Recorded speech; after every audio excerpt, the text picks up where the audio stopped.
თქვენ შემთხვევაში გიორგი ვინ იყო ადამიანი, რომელმაც ძალიან დიდი გავლენა მოახდინა თქვენი ლიტერატურული გემოვნების ჩამოყალიბებაზე? ბევრი თითქმის ოჯახის ყველა წევრი, რომელთაც სხვადასხვა მიმართულებით უყვარდათ ლიტერატურა და ცდილობდნენ, რომ თქვათ, ჩემთვისაც შეეყვარებინათ, მაგალითად, დედაჩემი იყო არის პოეზიის მოყვარული და რვეული ჰქონდა, სადაც გალაქტიონ ტაბიძის ლექსები ჰქონდა ხელით გადაწერილი, მამაჩემი იყო უფრო ფოლკლორის მოყვარული და თვითონ აგრძელებდა ზღაპრებს მახსოვს და ბავშვობაში მიკითხავდა.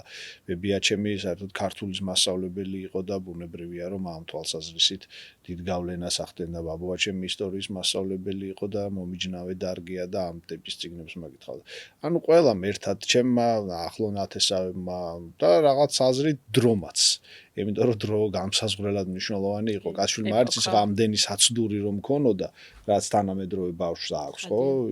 იგივენაირად მოახერხებდი თუ არა წიგნებს და იმიტომ რომ მეც ჩვეულებრივი ბავშვი ვიყავ სრულიად და მეც მიყვარდა გართობა და ფეხბურთის თამაში თქვათ ჩაის პლანტაციებში იქნებოდა ეს თუ თქვათ ომობანა და ასე შემდეგ, მაგრამ ეს ხო ლიმიტირებულია ხო, მაგრამ დღისით შეგიძლია და რაღაც მონაკვეთში და მე რჩება უზარმაზარი დრო, უამინდობის დროსაც ასე შემდეგ და რაღაცნაირად თქვათ წიგნები ხო, კი, დრო იყო არანაკლებ სერიოზული აქტორი.